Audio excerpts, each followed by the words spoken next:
La montée en puissance des chantiers de Goro-Nickel et de Prony Énergie exige de plus en plus de main-d'œuvre. Un inspecteur du travail spécialisé dans les grands chantiers a pris ses fonctions depuis peu. Il a pour mission de contrôler le respect de la réglementation en matière d'emploi, d'hygiène et de sécurité. Ce matin, il était à Goro. Une visite suivie pour nous par Éric Dufour et René Xéco.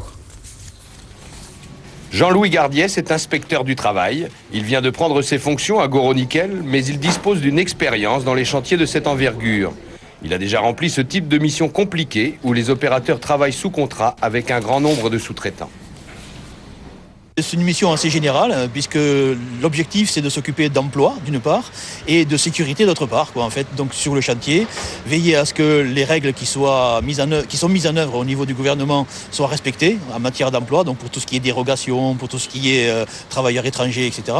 Et en matière d'hygiène et sécurité, veiller à ce que l'application de toutes les règles qui sont applicables à Nouvelle-Calédonie soit effectivement appliquée par les différentes entreprises et donc les salariés. Près de 2000 salariés travaillent sur le site pour Goro-Nickel et Prony Énergie, qui elles-mêmes confient des travaux en sous-traitance. Et si les grosses sociétés sont habituées à respecter des normes en matière d'emploi et de sécurité, les entreprises plus modestes maîtrisent moins bien la réglementation. La première partie consiste à voir sur le terrain les personnes, à prendre en note évidemment le travail qu'ils font, à visualiser le travail qu'ils réalisent, et après vérifier sur document qu'il y a bien une adéquation entre l'autorisation de travail qu'ils ont obtenue et le travail qu'ils réalisent. Jean-Louis Gardiès a donc débuté sa mission par le repérage pour identifier qui fait quoi sur le chantier, et notamment les travailleurs étrangers comme les Philippins.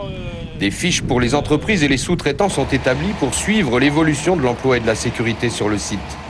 L'inspecteur du travail est donc le garant du respect de la priorité locale à Goro.